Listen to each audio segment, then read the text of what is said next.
What's up guys, AJ here. In this video, I'm going to be talking about a strategy that I use to help me accomplish my goals and dreams. All right, so let's dive in. So the simple strategy that I use is simply what I call writing a letter to myself. Now this strategy is so simple, you might just, gloss over this video and skip to the next one, but I'm telling you, do not do that because this simple strategy could just change your life. So what you're going to want to do is take some time away from the day-to-day grind and actually plan out what you want out of life.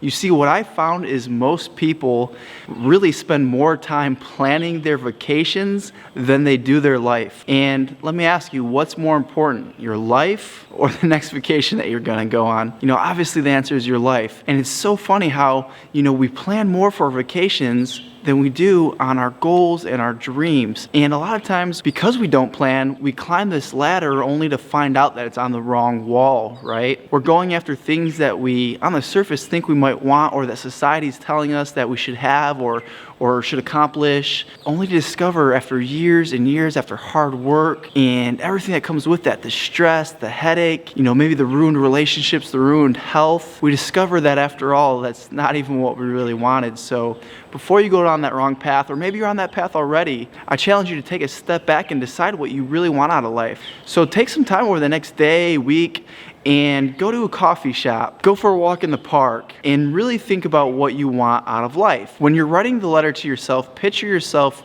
3 to 5 years from now. We don't want to make it too long term because it can kind of seem like it's really too far off. When it seems too far off, sometimes we don't make that connection to all the activity that we're doing today and that payoff super far in the future. So just look 3 to 5 years out and start off the letter like, dear self, dear AJ, however you want to start the letter to yourself. What's up, man?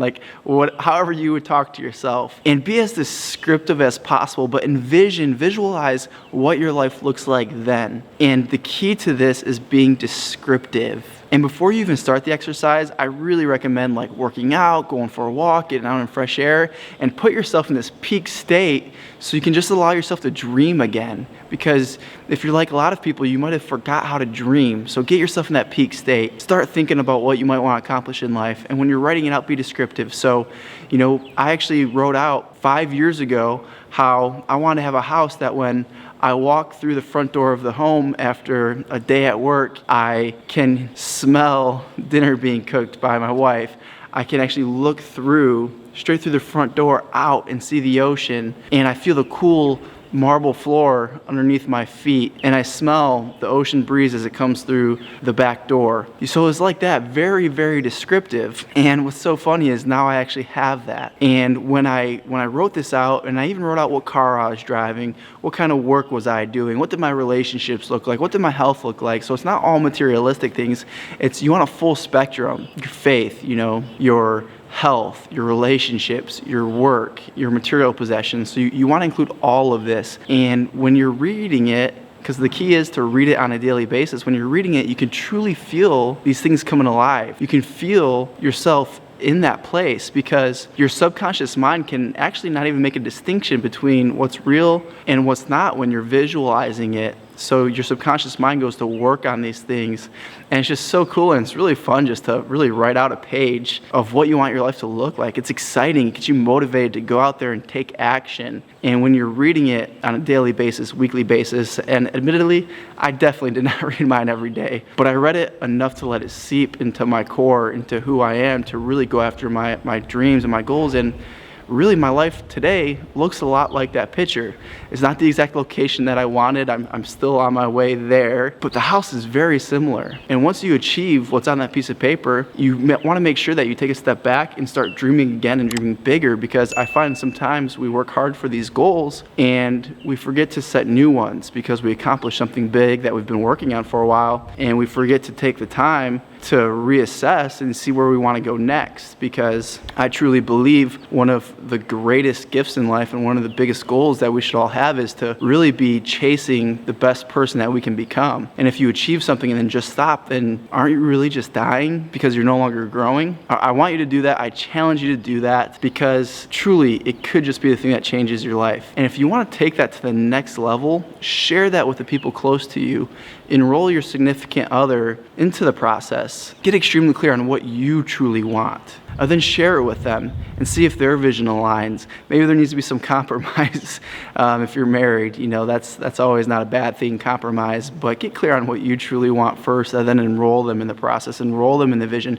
Share with them what your vision for your life is, because it's important that you have their support, because as you embark on this journey to accomplish your dreams, there's going to be some stress, there's going to be some hard work involved, and it's really going to take their support when you might be missing some things that they would like you to be at, or you're missing dinner because you're working long hours, or maybe you're not mentally present there all the time because you just have business or your goals on your mind.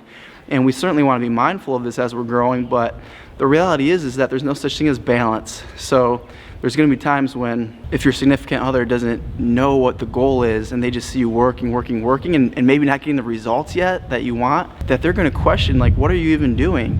And when you know that you have their full support, it just makes it so much easier. So I challenge you to do this exercise as soon as possible. Post in the comments that you actually did it. How did it feel? And if you have a team, enroll your team members on this. If you can help your team members or those people close to you, accountability partners, mastermind members, like people that are just in your world, friends, family, but especially your team, because they're going to help you achieve your dream, enroll all these people and have them do the exercise too. I mean, what a cool thing to do. Because at the end of the day, if you can help change somebody else's life, like, how cool is that? Not only are you accomplishing all your dreams, but you're helping them accomplish theirs. And Zig Ziglar always said it best: if you can help enough people get what they want, then ultimately you'll have everything that you want in your life. Like, that's teamwork, guys. There's no self-made man or woman. It's just a fact that you need people to support you, to help get you to where you want to go. And it should never be lonely at the top. You always hear it's lonely at the top. If it's lonely at the top, you're doing it wrong, and you're probably not at the top, because you can't get to the top by yourself. And if you can't get to the top by yourself, how is it lonely there? You have people there. And when you help build people up and you bring them with you, like, how cool is that? So I'll see you at the top, or I'll see you from the top. Let's go.